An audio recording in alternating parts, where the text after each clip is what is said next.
you're outside of the country and your family is experiencing war, you just never know what's happening to them. You might not hear from them for months, you know what I'm saying? And so at that point, what I did, unfortunately, I had to go to therapy for this, but what I did is my family died, like they didn't die, Die right? In physically, terms yeah. of, physical death, but it's like every month or months that went by that I didn't talk to my mom or my family, 6 months will go by, you don't hear from them, you're like, okay, they died. So it's like a constant birth and like your, I don't even know the proper words to say, but it was like they died, and then they will resurrect, you know what I'm saying? When they come back, it was hard to emotionally deal with not knowing if they've survived. Do you know what I'm saying? And then for years upon years, and so it's like I had to numb myself to hope that they would survive. It was almost easier to accept that they will pass versus hope that they will live, when they're going through war. Born and raised in the motherland, chasing a better life, story of an immigrant. Concrete pastures.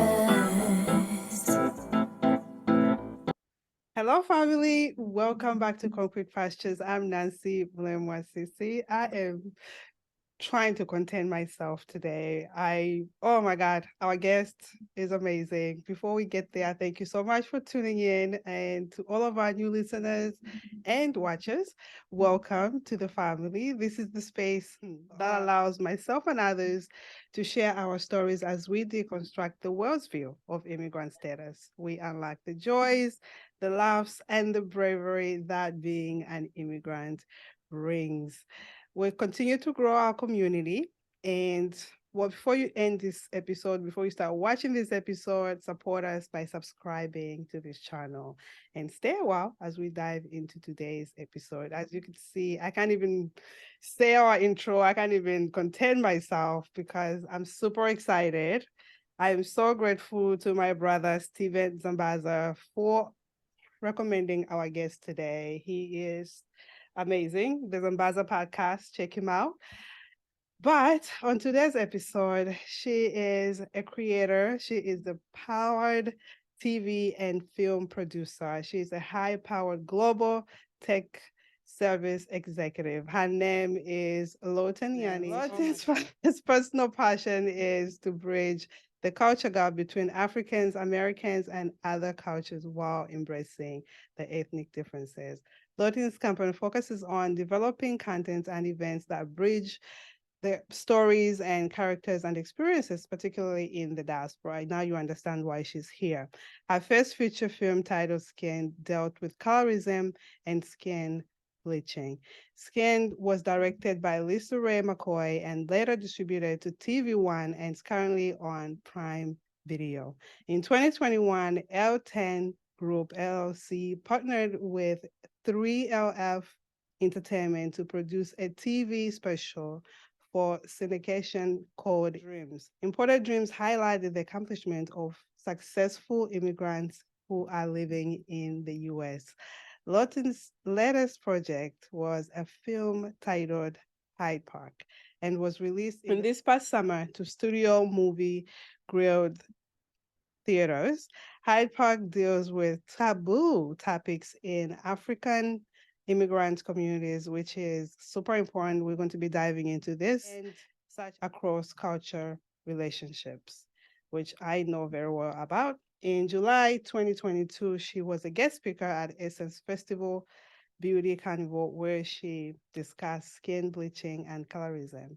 She continues to give back to the community by supporting causes and conversations that provoke and inspire change. Welcome. You see, I can't even breathe, okay? Oh my gosh. I think I need a short intro. Gosh, that's like, I'm overwhelmed. This is all your accomplishments. You should be proud. I am so proud, okay? Hats off to you. Thank you so much, Nancy. No, it's amazing. The representation that you have shown for us, it's amazing. Yeah. Thank you. So it's like, we all have ideas and we have things that we think we want to do. And of course, everything that comes to mind is always focused or centered on our experiences, Yeah. right? So it's like, it's really difficult to have an experience or to have an input into something that you've never experienced or you haven't been exposed to. So of course, I'm African, but I live in America, you know what I'm saying? Yeah. So all my experiences, everything is centered from just where I come from and like, who I am, so yeah. Wow. Yeah. Talking about where you come from, you are from Liberia, our first Liberian guest. My people, look. Yay. Yeah, look, so thank you so much for having a Liberian on. I'm just checking that. Thank you. So yeah, Liberia is such a small, unique country, and I am so proud to be Liberian. But the thing is, I actually look more Ghanaian because my grandfather is Ghanaian. So when I see people, they don't normally say, "Oh, you're a Liberian." They're always like, "Are you from Ghana?" You know what I'm saying? Like they always just look at me and they assume I'm from Ghana. But we're Asante. We're from an area in Ghana called Takoradi. And yeah, my grandfather came from there, went to Liberia, and then I was born in Liberia. So that's why, I'm like Liberian, but I also claim Ghana, because that's where my roots are too as well. So yeah. How was it growing up in Liberia? So I grew up, my family is huge, by the way. My grandfather had 23 children. So his nickname was Pupo 23. Oh my God. You know what I'm saying? Because he had 23 kids.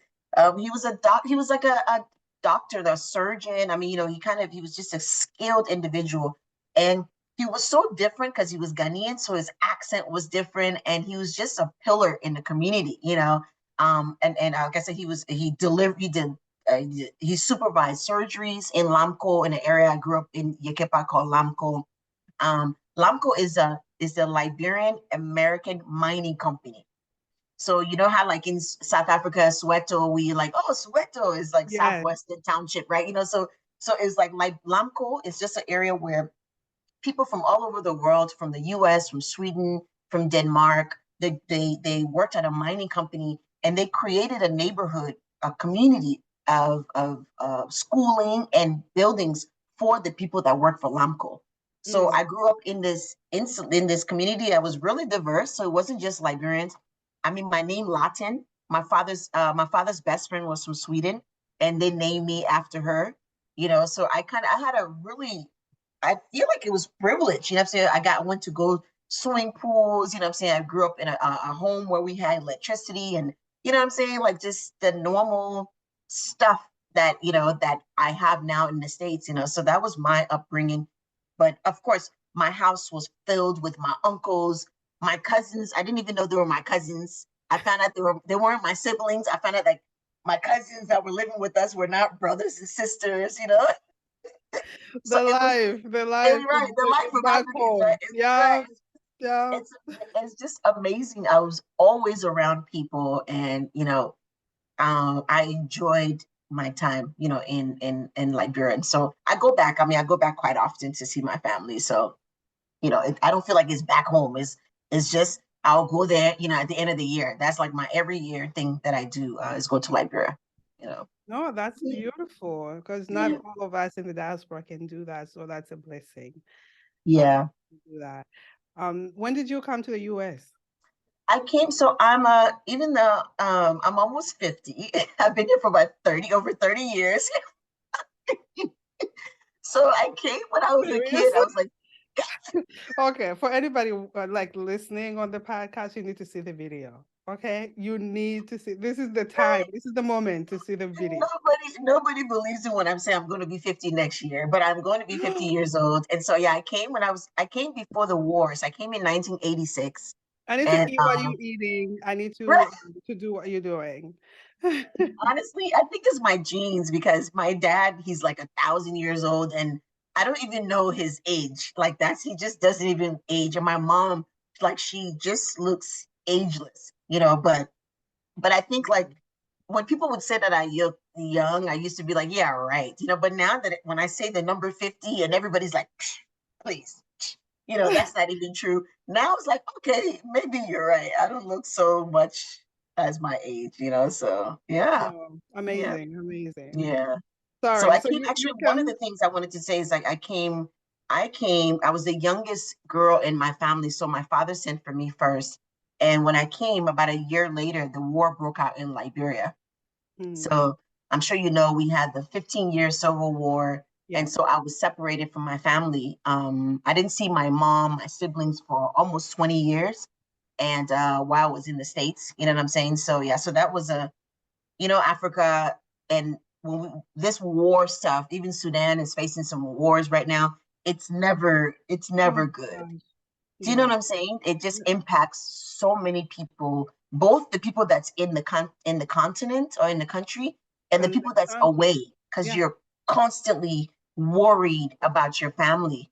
You know what I'm saying? Being in such circumstances. So that wasn't a good experience, but all that made me a stronger individual. You know what I'm saying? To be where I am today.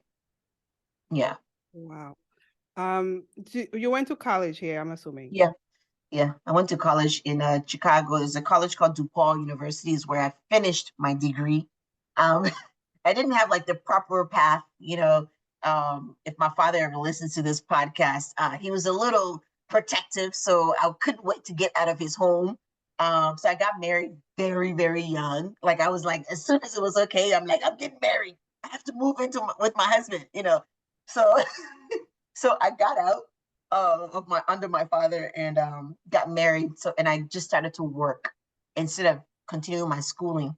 But when you come to this country, when you're brought here for studies and to make your parents proud, the last thing you're going to do is not get your education, you know. Mm-hmm. And so it was always something that no matter how much money I made, what I'm saying, as I worked and progressed through the ranks, I always knew I had an obligation to get my degree for my family.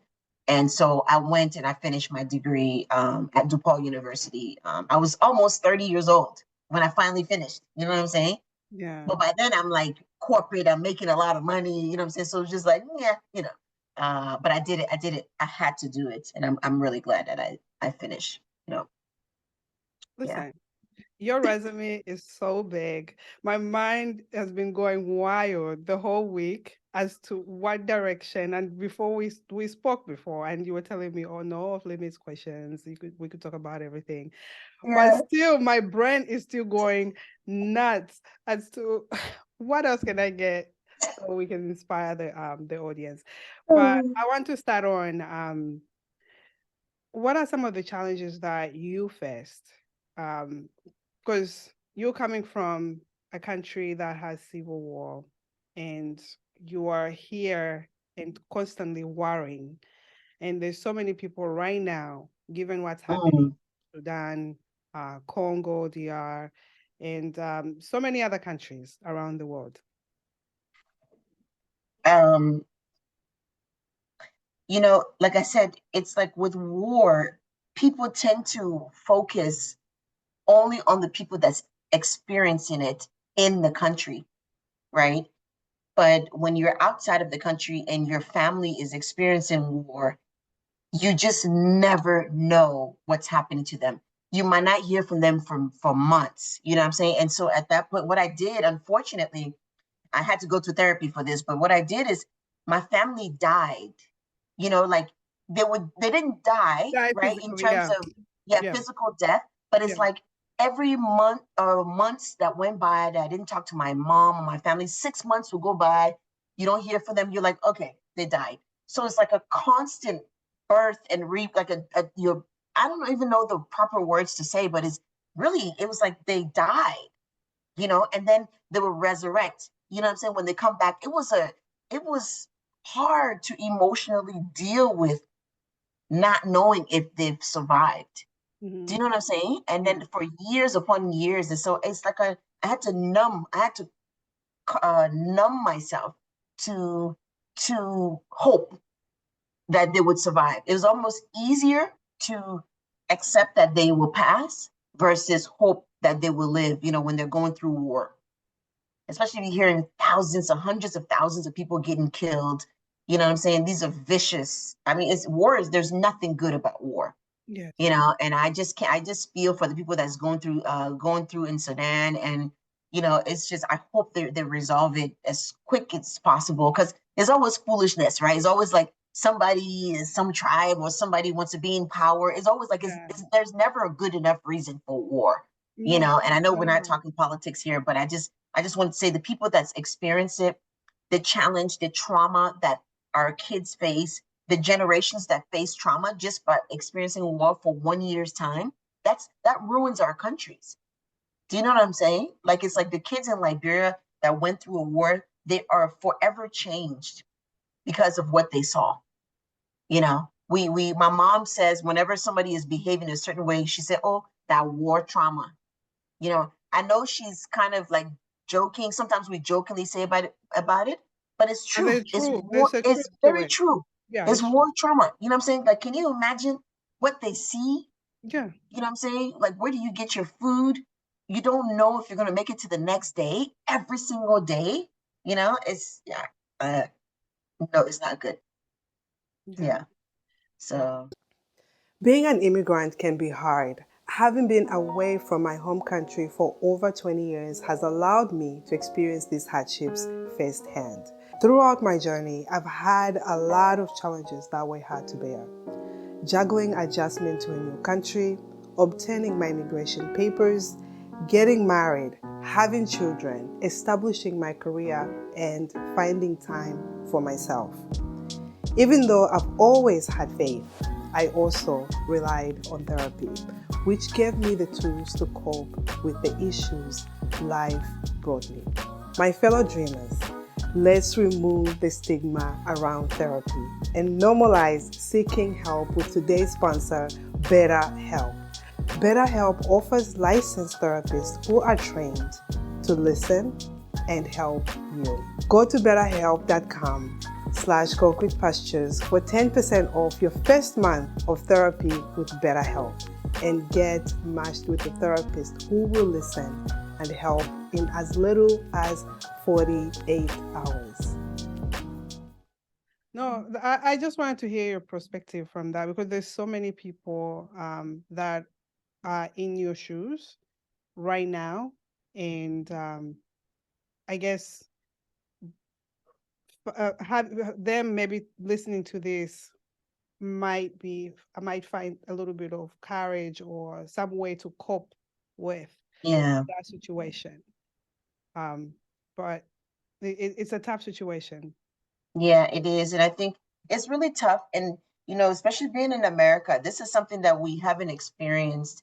And so it's hard for Americans to comprehend what Mm-hmm. somebody going through war and your family being dispersed, you know, all over the world because they have to go be a refugee somewhere, you know, or not knowing. So it's something that we don't normally discuss, but it's very real. You know, it's not movies, it's not beautiful. You know what I'm saying? It's just an ugly situation to be in. And so I just feel for, like I said, I feel for the people in Sudan, and I pray there's not big tragedies, you know, and I pray they're able to, like I said, resolve it sooner rather than later.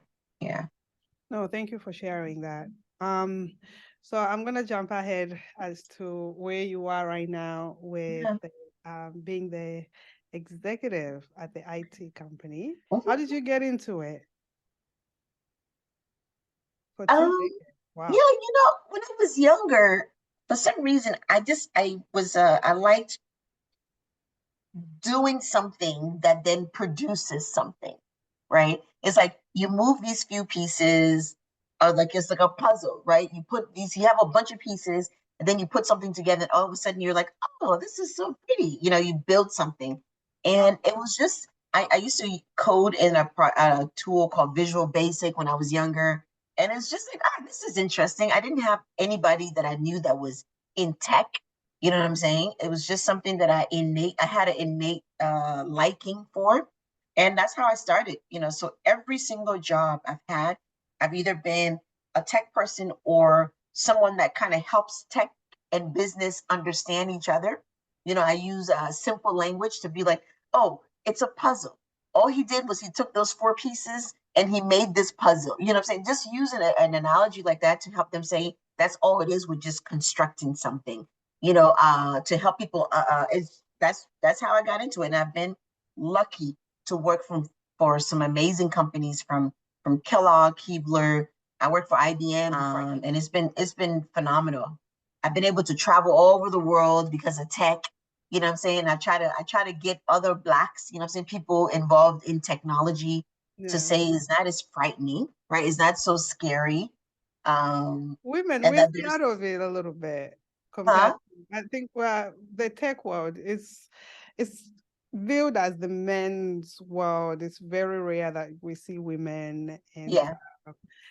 I It's true. applaud And you. that's Yeah, still the case now. You know what I'm saying? Unfortunately, even with Girls Code and STEM and all these programs, which are encouraging more women to get into tech, it's still, some teachers and even our parents will be like, maybe you'll be better if you're in HR or if yeah. you're, what I'm saying, if you're in a softer type of a Mhm. role. But yeah, but I think there's so many areas of tech. It's not all coding. There is even like the majors. What's happening now is when we hire people, even at EY, we're not only going for tech degrees, individuals that have tech degrees. We're going for people that have business degrees, even music majors, right? Like they just like that thinking, that being able to think and be like analytical thinking, or those are the kind of people we go after now. It's not all just you need to have a CIS degree, and so I think the world is opening up to other people, especially women, and women of color. Like just it's been nice to see a lot more women of color in tech. Yeah. How easy or difficult was it climbing the ladder? It's a decade, so that goes from this position to that position to the executive position. How easy was that? It's it's not easy. It's not easy, but you know, you need advocates. You need to build, it's all about relationships. I know people are like, it's who you know, right? Like you've heard that before, it's who you know. It Yeah. really is. You know what I'm saying? Like as you work with companies, people want to work with individuals that they like, no matter what. Do you know what I'm saying? I mean, like, there's only so many roles that we can be like, this person is good. We'll go ahead and put them in this, but everybody can't get on with them, right? Mhm. And so it's what's been great is I've just done the work. You know what I'm saying? I consistently learn. Like I'm always learning something new. Every time I learn something new, an opportunity comes about for what I learned. Oh, wow. Like it's not like I know I'm going to go to this path, right? But it's like I learned this thing, and now wait, there's an opportunity that presented itself, and it's like I have that knowledge. Do you understand what I'm saying? So it's Yeah. just like that's kind of how it's helped for me to even grow in my companies. I'm constantly trying to learn. I'm networking and connecting with people, and I've been consistent. Like I think people tend to jump, especially a lot of the young folks. They jump from company to company pretty quickly, for financial gains, Yes, which it motivated by money. works, Yeah. right? It works, right? But the reality is, when you stay somewhere and you're able to progress in a company where they promote you, it means that you're proving yourself.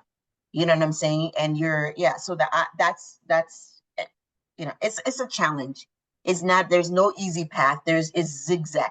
My mom would say, it's not straight. The road is not straight. You know what I'm saying? Like she said, you can go, but it's ziza. It's ziza. Yeah. I love mommy's Yeah, analogy. That's it's good. ziza. Nothing Ziza, is straight. Ziza. Yeah, Oh it's my ziza. God. Yeah. Uh, no, because even though because they say, I mean, you stick it through, you stay with the company, but there's a lot of politics. Because if Yeah. we talk to a lot of immigrants, all I hear in the diaspora is a lot of politics because our accent, our skin tone, which I'm going to get into with you, and everything else. But it's more of, first of all, they view us as backwards. The fact that we are Africans for a lot of people. Hmm. Someone can have, I spoke about this on this, someone can have a heavier accent because they appear to be a certain way, even for somebody who is more qualified, they'll Correct. still promote the person that is, you know, not Yeah. too qualified. It's very real. The biases that exist in corporate, or really in just life, period, even in selecting partners for a relationship, right? All those things, it plays it comes into play. Yes. And there's been times where I've been looked over for promotions. There's been times where I've been looked over for opportunities. There's been times where I've been removed from an opportunity because someone didn't like my tune or didn't like my, how I look, you know what I'm saying? I've had both, where I've had somebody speak on my behalf, and because a client didn't like me, and an executive spoke up on my behalf and says, look, Lotten is the only one we have. If you want this done, she's the person that's going to do it for you. I don't care, I'm saying, no matter how you feel about her, if you want it done, this is who's going to do it. I've also had clients where, and I didn't have an advocate, where I was moved from, projects and nobody spoke on my behalf when they knew I was facing, some issues because of just what I look like, I'm saying, being woman, being Black, all those are very real challenges. But you have to have a goal. You have to know that no matter what, you have to keep on moving, and it's like my family obligation, I'm saying, is what keeps me going. Like, you're not going to stop me because you don't like me. I'm saying? Like, what? I'm not going to go for that job, or I'm going to quit my job because this client didn't like me. You know what I'm saying? It's like, nope, I have family in Liberia. I'm trying to finish this house for my mom. I have obligations, you know what I'm saying? And not a foolish person's bias or perspective is going to hold me back from anything. As you can see, I get stuff done. You know what I'm saying? Pretty much whatever I want to get done, I'm going to find a way to get it done. So that's it. Well said.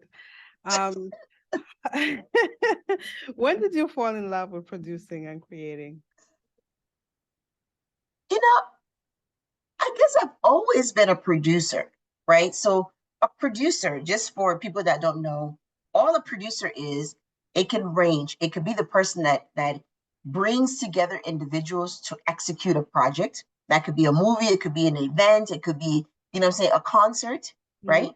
It could be the person that has that brings the actors, or they can help bring the money. I'm saying, they can connect somebody that has, like, oh, this person has the money, this person has an idea, let me bring them together. You've got a producer because you're able to get something done. It's just being able to execute. Yeah. So in film, I'm saying, I was producing movie events. I produced dance events. I'm saying, I produce cultural events. I'm saying? So film is just another avenue to expose people to culture, to my culture, and to my ideas. You know what I'm saying? So it's no different than me producing a dance event at Navy Pier for kids. It's just might be a little bit more expensive, and it might take a lot more people, but in actuality, it's just, you have a goal, you have some activities you have to do, you check to make sure you've got that stuff done. You check, make sure you're able to work with other people. If you can't do it, you bring the right people together that are qualified, and you just get, the end goal, and you just get to it. So I've always been that person. So I don't know if I fell in love with producing because I did a film, versus just, I've always just been able to execute. And that's what producers are. They just execute, You starred and produced Skinned. That movie, oh my God. It spoke to me, and I know it's going to speak to so many women and men. Yeah, and men. Yes, I don't want to leave out the men, because very good. I've seen wow. Yeah. When I watched it, it really made a lot of sense, and I'm so grateful for you bringing this important I guess awareness in a way to everybody, because I don't think anybody who does skin bleaching understands the impact over time. Over time, yeah. Because all they're focused on is getting their skin light. to a certain degree. Mhm. So growing up back home, you know, you don't get direct communication. Sometimes I didn't get that communication of the fairness of someone who's light skinned and for me who's darker, Yep. and how they even the boys treated the girls. The fair light skinned were preferred than for someone like me. And you watch that happening. Yeah. And I don't blame the people that actually go and bleach their skin I and I because of the agree treatment, 100%. whether it's a job, Yep. whether it's finding a boyfriend, husband, Yes. whatever it is, Yep. and vice versa for the men too, because Mm-hmm. a lot of women also gravitate towards light-skinned men. I learned a lot watching the movie. I didn't know the extent of the impact of the chemicals that are in the movie. Without giving it away, what got you to doing the movie? Right. As you probably are aware, I too am dark skinned and I come from Africa. So, unfortunately, um, it's real, right? It's very real that some of us try to solve for that insecurity that society has impacted on us if we're not fair, right? It's like for some reason, someone made a comment and made it that fair is better. And now those of us that are on the spectrum that are like this way, we either do something about it or you kind of just accept that you're lesser. You know what I'm saying? And I've seen too many people, friends, family members, you know what I'm saying, that bleach their skin to Yeah. solve for it. And like you said, I don't blame anybody for bleaching their skin. You know what I'm saying? I don't. And that's what the movie didn't blame her. It was just No, like, look, right? The movie didn't blame her. no. And even at Essence, when I spoke at the Essence Film Festival, one of the quotes or one of the things that I said is, we can't blame these individuals because all they're doing is they're trying to solve for something, and that's the path that seems to work, and unfortunately, there's dangers, to that path. There aren't products out there that can there are more natural products now that companies are kind of coming up with that can, I guess, even your tone, which is fine. Nobody wants to not be beautiful and not have even skin tone. Trust me. You know what I'm saying? I will use, some skin cream to try to, saying get rid of Even marks and try to clean up my skin. There's yeah, nobody saying anything is wrong with that. What we're talking about is the loss of self, where we see people who are ghostly, right? We've seen it yes, and it's more prevalent and noticeable with us blacks because we go from black to this color. But yes, Asians do it, Indians bleach, you know what I'm saying? Like there's people from all over the world that bleach their skin to stay fair. And yes. like I said, it's just a little bit more noticeable because we're Africans and we're Jamaicans or we're Caribbeans and dark skin. So people don't expect that, you go from, oh my God, look at how black Latin is. And then all of a sudden you see me, I'm just like, I'm shiny, I'm like No, 19 and you shades could lighter. tell from the thing is, I used to you could tell right away. Like someone Oh, is bleaching their skin through their knuckles. You could yeah, you can tell through like there's so much that you could tell. And shout out to the whole crew, the whole team, all the actors and actors. I'm a big fan of Van Vika. I was like, oh, Oh, I haven't seen him in a while. yes, I was yeah. yes, I was Ben excited. was great. He was great to work with. He and what in the movie, like you said, it was just what the movie we did it in America because we Yes. wanted to show that, this is not just an African thing, right? Like this happens in the South. This is something that Black people in America experience as well. Mhm. I mean, we know of Sammy Sosa, the baseball player, and Michael Jackson. We know of those Yeah. people that's bleached their skin, but there's a lot of other people in the States that's also bleached their skin, and it's to solve for beauty and acceptance and all the basic things Yeah, that we little all want. Kim. Yeah, little Kim, Yes. and she would tell you, like when you look at the crazy thing is when you look at little Kim, even when Oh you look my at Michael God. Jackson, I was like, She was a beautiful woman. Oh my God. I'm saying, like, she was so Yes. pretty. And it's like somebody convinced her to think that she's not enough. And that's anybody. It's not unique. What is difficult is, and what's hard to accept is, it's not unique to the amount of money you have, right? It's not unique to the how pretty you are, right? It's like your skin tone, no matter how beautiful you are, no matter how much money you have, if you're dark, you're whack. You know what I'm saying? The white is right. Like, so it's like, it's just somebody has convinced us of that, and that's, we believe it, you know, because it's perpetuated all the time. Movies, videos, every time, magazines, it's just now, if you think about it, they're showing more spectrum of color, and showing that beauty, they're like, oh, look at that melanin. Yes. Yeah. No, but the thing is, even to find makeup, like foundation. Okay, let's go there.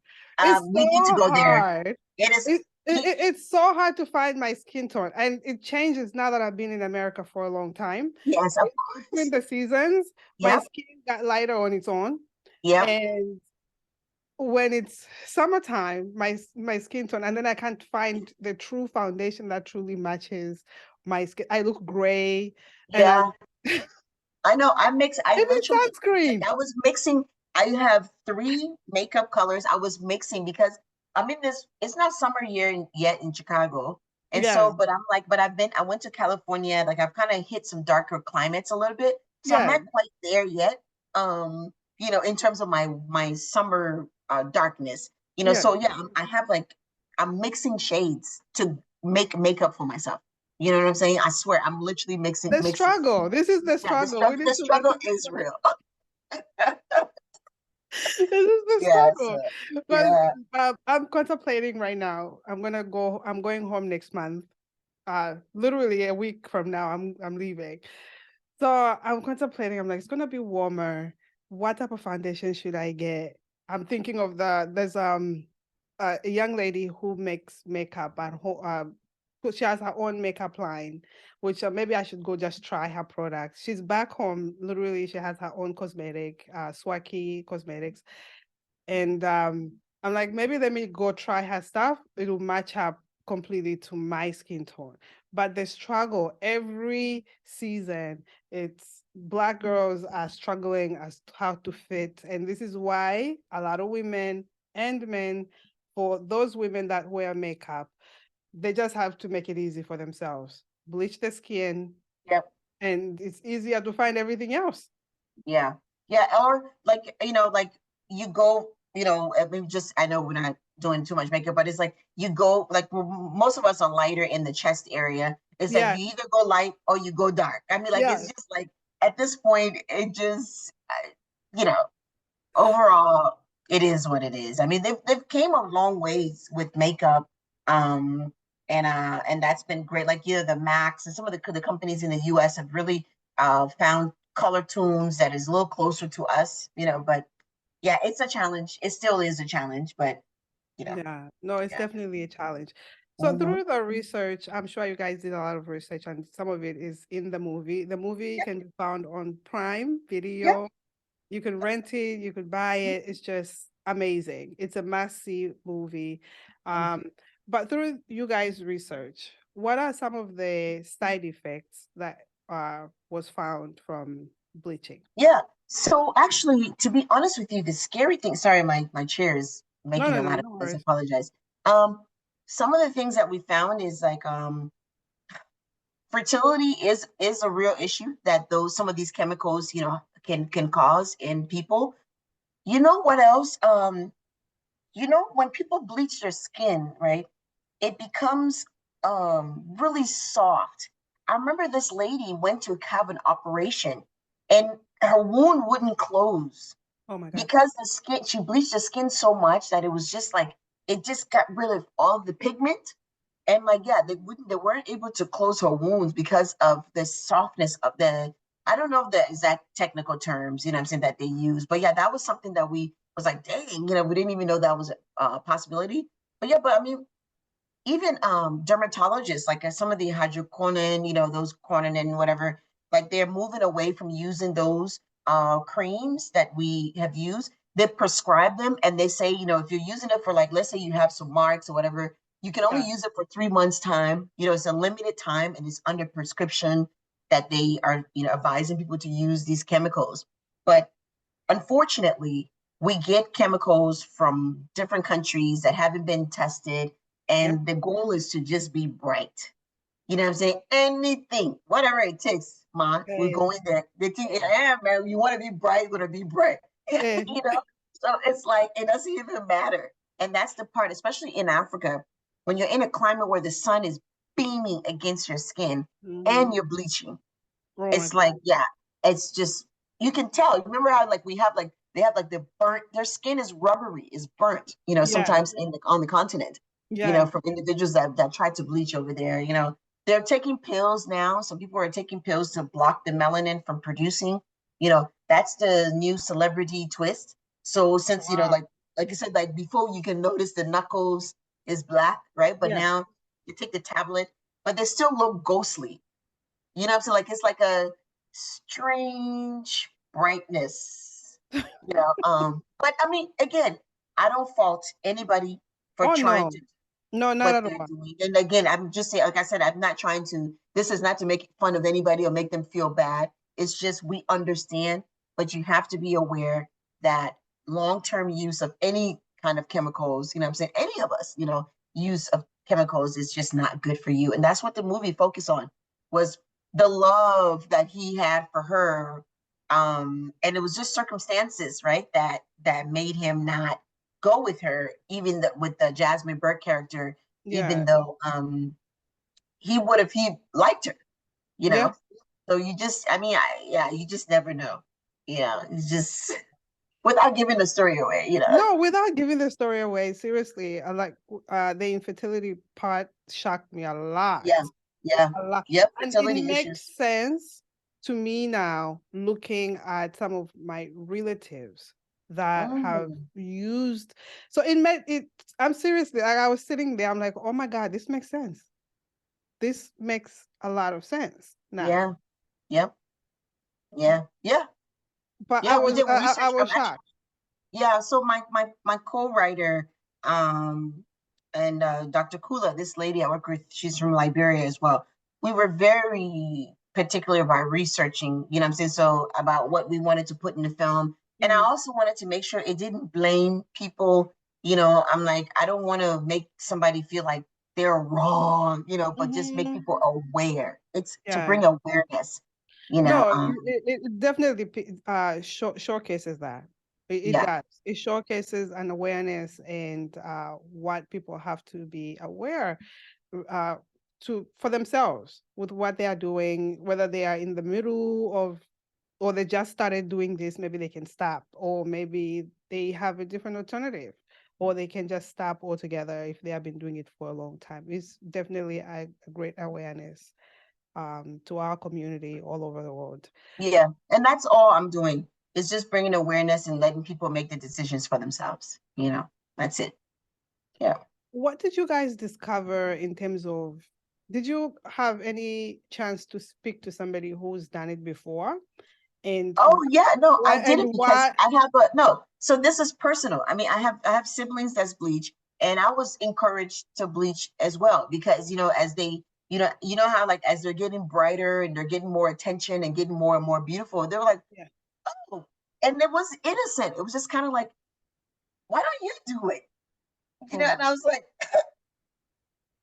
I already fine. You know what I'm saying? Like he said, so like in my head, I'm like, myself, I'm already fine. You want me to go bleach my skin? You know what I'm saying? So it was just like, but then it was like, oh, well, maybe I could be more prettier if I did it. You know what I'm saying? So no, it's all personal. Like it was very, very, very personal. This is not just some thin air, like I made this stuff up. This is all from personal experiences, that I've had in my family and, so, and my aunt, actually, to be honest with you, one of my aunties, I had some pushback, of course, some people knew why I did the film. And so there was, it wasn't an easy thing to do, but one of my aunties, she was just like, she said, Mimige is what my family calls me, by the way. She said, Mimige, she said, you know what? You did good. The film was very good. It made me cry. It made me really cry because I know I used to do that. You know what I'm saying? And I did it for that purpose. You know what I'm saying? For attention or for somebody. For love and that kind of stuff. And so when my auntie said that, even my cousin, one of my cousins, just watched the film. She's in the hospital. She called me and she's like, the film made me cry. And I was like, Hyde Park. She says, "Oh no, Skin." And I was just like, "Oh." So it was just nice that we did it so long ago, but people still haven't seen it, and people's Yes. lives are still impacted by Mhm. watching the film because it's still a very relevant issue. For many years, it's going to be. For Yes. many years, many generations to come. Yeah. And what was the emotions of, like, what is the emotional state of somebody? Did you guys discover like any emotional state as to what's going on in their head as they are bleaching? Because I always wondered like what happened with, let's say, Michael Jackson's mindset as to how he got to that point. Like what must have been going on in his head? Yeah. Well, we didn't in the film, we didn't really focus. We we touched a little bit as to what was going through her head, right? Because sometimes it's not even true. Sometimes we put things in our minds that's not really true. But Mm, I must say this: the girl that played Jolie, Jasmine Burke, she's a amazing. lighter skinned girl. Actually, we actually put makeup on her to make her look darker. No, I saw And that. yeah, and so what was interesting is everybody was like, "Lotten, is that you?" I said, like, this girl really resembles you. And I was just like, I mean, it wasn't my story, right? It wasn't like wasn't telling my story and using somebody to tell my story, but I cried so much on set because she reminded me of me so much. You know what I'm saying? And I remember that this is in the trailer, but when the girl spat at her Oh my God. and we were when we were filming that part, she broke down in tears. We all broke down in tears just watching her act. I have chills right now. Yeah, I was watching the movie even last night because I've seen yeah, it before. And yeah. last night I'm like, okay, I'm gonna be talking to Latin. Let me watch it again. And I was watching it. That part, like there's so many Ah, touching moments that you guys touched on. And even I don't want to give it back. yeah. I'll talk to you after. I'll talk We to you. can talk after. Yeah, but no, but it was one of those I was films. gonna go to the party, but oh my God. Yeah. Oh no. Oh, well. Oh Lord. Yes. But I mean that happens. So in America, that happens all That's the it. time. In That America was a that real. happened. That was like as a real thing. Like it actually was a real thing. Oh If my God. yes, you just need to Google it. Like it's a real thing that happens That was in the that used first to time I happen. ever saw it. And I was Yes. like, this is the most humiliating thing I've ever Yeah. seen. Yeah. Yeah. It's very real. And like I said, we try to find a story that worked, right? Because it's like you have to craft a story that can tell this to share. This is such a tough topic. Do you know what I'm saying? Even with skin bleaching and even Hyde Park with the LGBTQ plus community, when you see We're Hyde Park, getting there. you will We're see getting there. it's like a balancing act you have to do. And I'm really proud of Dr. Kula and like my entire team that worked on that project.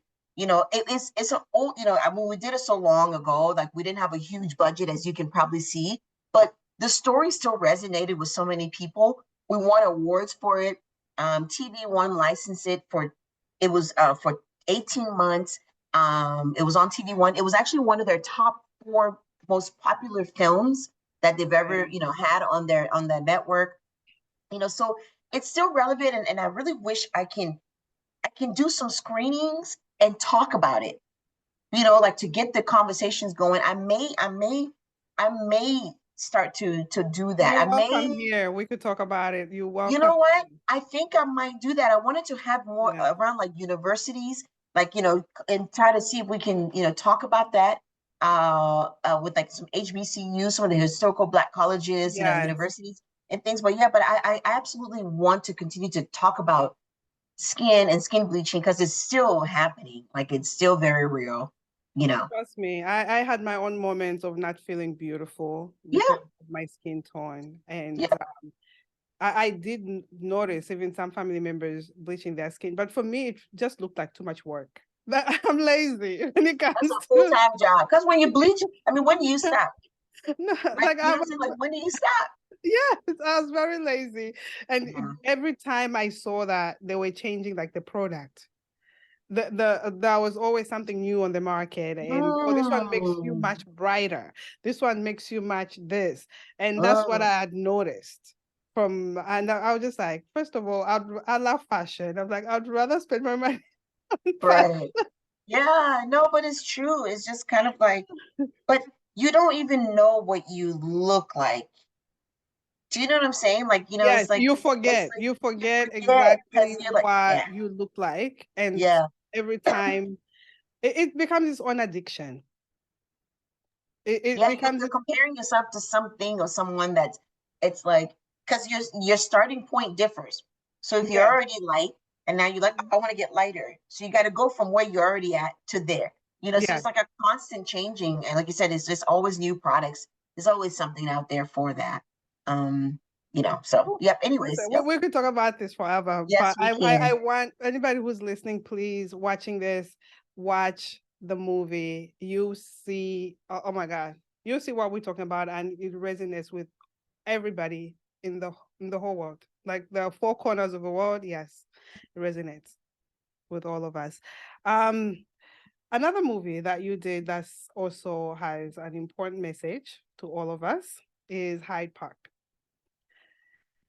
Yeah, that one, Hyde Park, it's about to be, I just want to tell you that I did secure a distribution deal for Hyde Park. So we did a theatrical release, and then we've been in a few screenings, like a few film festivals, but we finally signed a deal with a company called Vision Films, and they're going to distribute the film. Um, the release date is the release is going to be sometime in July. So I don't have a date yet for what the platform, the streaming platform is going to be on. But Hyde Park is going to come out. But From what I the saw, change, I think July 14 or something. From what yeah, I I don't know that July 14 was last when we did the or theatrical. 2022. Yeah, that was 2022. Got So it. we, yeah, Okay. we did it in theaters, and we were only supposed to be in theaters for 2 weeks. We stayed in theaters for 2 months. Oh my They God. people kept on going to watch it. They loved it, and then we expanded. You know what I'm saying? The cities. We expanded in other cities. So, and these were Africans. These are Israelis. These are like black people. People from all over, like Greek. They were like, this is my family. They were like, even though the people are black, in the Yeah. film, they were like, this resonates with me. You know what I'm saying? My boss is he's Iranian. He's just like, oh, it's like my auntie. Those are like I was really shocked as to how relatable they found the film to be. So that one, the trailer is out. You guys can watch the trailer. It's called Hyde Park right now, but we're getting ready to change the name of the film. You changing the name of the film? Yeah, before it gets distributed, it's going to be called Breaking Bounds. So, I because it's love like, that title. yes, I love the title because I'm about to ask you a yeah, question. yeah, Our African community, our immigrant community, it's a taboo to talk about homosexuality. And what got you to talking about it? yeah. Thank you for that question. So, again, when I talk about things, it's always personal, right? Friends, family is always something personal. And I have a friend that's Senegalese and Muslim, Mm. and he's gay, and he tried to cover up like he had a woman. I don't know, there's a word there, he has a relationship, like a full relationship with a woman to so that his family doesn't know that he's gay, but things got a little difficult, you know what I'm saying? And he finally just decided that he's gonna come out, and he came out, and his family, his father, his father is like, no, you know what I'm saying? Like, this is not even anything we even deal with, right? Yeah. But his mom, she was challenged. Like, she loves her son, of course, so she never wants to lose him. But she always thinks like, if he's with a beautiful woman, he might not be gay, you know. And so I really wanted to touch the subject, but without doing too much, like, so the film it doesn't really go deep. It's just to make people aware of the challenges that some of these individuals face. So the story was a delicate dance. When I tell you, it is a delicate dance, even for me I mean, to ask you questions, yes, it because is of our delicate as heck. community. No, Mhm. because of our community and our culture, because my country, I'll be honest, it's not acceptable. Yes, exactly. I mean, well, to be honest with you, in Uganda, that in the film we used law in Uganda initially, the 2014 Act, the Anti-Homosexual Act. It was 2014 that they passed initially, and then the Supreme Court, their Supreme Court revoked it in a sense. You know what I'm saying? So it was nullified. Unfortunately, maybe 1 month ago, I think March 21st, they passed a new law, a new anti-homosexual bill, that can jail certain people, and and like you said, in all of Africa, in West Africa, some of African countries, we put people in jail for 14 years for being gay. We do the death penalty if they're caught in gay acts. You know what I'm saying? So trust me, this one, Nancy, when you watch this film, you'll be like, you'll see there is every word, every act. It was crafted. Like, I'm like, nope, we can't do that. Nope, we can't say this. Nope, we can't do that. I mean, my team was like, Lotten, like, this is ridiculous. But I was like, you have to understand, we would never receive this message if it's not done exactly like this. Yes. No, do you understand what I'm saying? I completely understand you. Even Yeah. when I was doing my research on you and I came across Hyde Park, and I was like, oh my God. Yeah. But I have a duty. Yeah, no. To ask you listen about it. So I'm like, let's still, get into it. I have friends and family members that were just like, wow, because they hadn't seen the film. They're like, oh, now the woman from skin bleaching, now she's doing gayness. You know how we get Oh up. my Say, oh, God. no, without gayness, now I know. But they went and watched the film and did standing ovations. Oh my God. I'm telling you, there is nowhere that anybody that has watched this film that has not been like, this film, the emotions is like this. You cry, you laugh, you smile. I mean, you're like, oh, it's an emotional roller coaster. Honestly, I'm so proud of this project, and I sincerely cannot wait for more people to see it. Because some of the challenges is that people that's of the LGBTQ community plus Q plus, they said it wasn't gay enough, but it's like, no, you have to understand us. They don't understand us. You have to understand. It has to be baby steps for us. It has to be baby step. You're absolutely right. I'm like, we got to start somewhere, and this is just starting somewhere. I applaud you for that, because thank you. So many of us, we have to strategize on how to bring it up. It's an important conversation to have, and it needs to be had. It's just on how do we bring this conversation up, and how do we make sure that people receive it? Yeah, at the end of the day, you want people to receive what we're giving. Yeah. So with this topic, last night I was literally debating, and I was trying to find the movie. I'm like, where is it? I need to watch it. I know it's not out yet. I can go in with you and actually, but I saw the trailer. Yeah. First of all, I love the actor. oh, Kenneth, the lawyer. Kenneth Okoli. Yeah,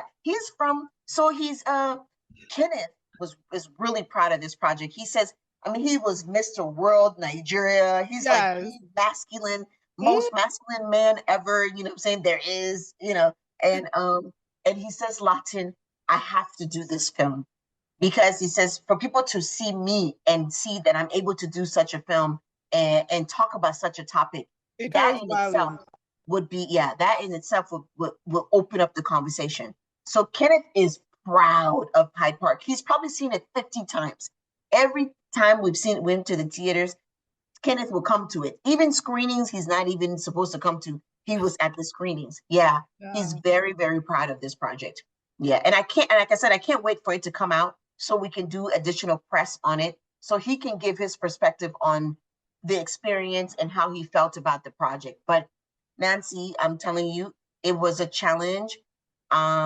It's not easy. You know, people have my friends. I've lost friends from it. You know what I'm saying? Just that haven't even seen the film.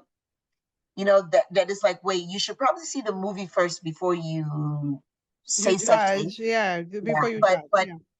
but I knew, you know, when you're dealing and talking about things that you have to make people aware of, is not always easy, you know. And you know, God, I feel like God gave me these ideas, and I have to execute.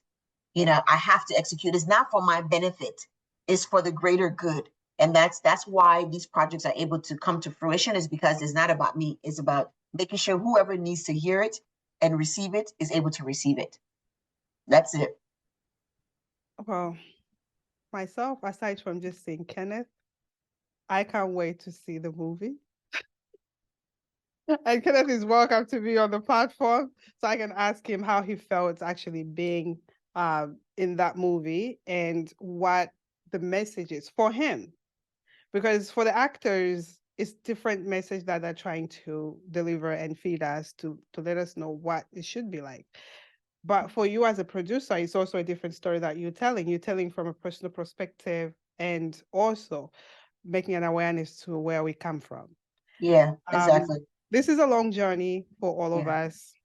And I'm glad that we are starting the conversation. I'm glad to be part of this conversation with you. I just can't wait. You are super successful. What about Liberia has shaped you, has made you into who you are today? Mm. I mean, everything I am is because of Liberia. You know, I say when I meet somebody, I'm like, I'm Liberian. Like, you know, it's like it's not, I don't say I'm a mom, I'm a this, I'm a that. I'm like, I'm Liberian. You know, the everything that was instilled from us, from our culture, you know, our family, our traditions, and the good and the bad, you know, has made me who I am today. And I think being in America, I get exposed to seeing other cultures. And so I can pull the good from those and keep the good from mine. And then, you know, almost create my own experience for my family and my daughter, now that my daughter is first generation. You know, so she gets to see the pieces of me that's celebrated, you know what I'm saying, being from Liberia, having that country, that obligation to my country, that obligation to my unit, that obligation to my village, and not be a selfish, you know, individual. She gets to see that part of me, but then she gets to see the hardworking woman that's able to excel and like to be able to produce and execute things that if I stayed in Liberia, I may not have had the opportunity to. You understand what I'm saying? So it's just like, you know, that's why I feel like we're lucky to be able to be in a country that gives us opportunities, meaning here in America. And we just, but we can't lose sight of who we are, you know, and where we come from. And I mean, that one, it would be hard to get rid of that Liberian one. You know what I'm saying? So Liberia is not going anywhere. I don't care. I could be in America for 100 years. You know, Liberia not going anywhere. You know, so yeah, I'm really, really proud to be a Liberian, and overall to be an African, period. Do you Yeah. take your kids back home when you go as well? So my daughter is the one, like she's 20. So if you don't know that I'm gonna be 50, my daughter is 28 this year. So yeah, my daughter is 28 years old. And so no, she goes, yeah, we go to Liberia. She actually comes with me. Wow. She's got her own friends back home. So she loves to go. She's like she travels, she loves to travel, and she loves going to Liberia as well. So yeah, she goes. She goes every year, we go together. And I think she's getting to a point where she can go now. When our home is done, she can go without me, you know. So Yeah. yeah, yeah. Oh, wow. I'm taking my kids for the first time to meet my mom in person. Nice. My daughter, I can't hear the end of it. It's just she's super excited. Her and her cousins, my sister's kids, they are planning every day. There's a phone call, there's a voice memo. Thank God for WhatsApp. Yes. But oh my God, no, that's amazing. That's amazing that Yeah, she thank is you. connected to where Oh, you came from. And now she has two homes, Liberia yes. and America. Yep. Yep, she Wow. does. Yeah. Wow. Yeah. I think I've asked you all of the questions that I Okay. I actually have to get ready for another call, of course. But Yes. No. Anything else you want to add before I ask you the last question? I just want to just say for you, congratulate you on being a producer as well. Oh, Being able to execute, taking a dream and an idea and being consistent in getting it done, and not like, even when you don't know who is reaching, that's the part. You have to keep on doing it because it's not for you. It's for somebody else. You know what I'm saying? And I think when somebody comes to you and be like, oh, I heard concrete pastures, I heard this, and they're like, that touched me, you'll be so shocked, right? You're like, oh, I wanted to give up, or I've been doing it. Do you know what I'm saying? Like, we're not doing it for you. You're not doing it for yourself. You're on no, assignment and you no. need to do this assignment, Yeah. and that's how we have to live our lives, is like those ideas, those things that are given to us is an assignment. We just have to execute it. Don't worry about how you feel, whatever, all of that stuff is not for you. So I'm just wanted to say, congratulations. And thank you for just bringing me on. I'm proud. Like, I know you're like, oh, I'm really proud of you to be able to do this sincerely. Thank I you mean it. so Yeah. much, Latin. Thank you so much. It's such an honor. This has been such a bore. I was looking forward to this. I think you could tell, and even the first time you and I spoke, we spoke about even more Yeah. stuff, personal stuff, me and you. So our lives some of what has happened are more parallel to one another. But I'm so grateful that you made time for us Correct. to inspire us. And last question: have you found your concrete pastures? I think so. I have. I think knowing that I'm on assignment is enough success for me. Like, it's almost like knowing I'm doing what I'm supposed to be doing. That's all I can do. And I'm in a better place. I mean, I am older, and so it's difficult for some young folks to know that they're on the right path. It doesn't make sense till later on, but you just keep on moving forward and don't compare yourself to others, and you will definitely find your concrete pastures for sure. Yeah. Oh, thank you for that. I applaud you. Thank you again for your courage and for telling our stories in the way that you are telling them. So thank you so much for this. Thank you, Nancy. Thank you.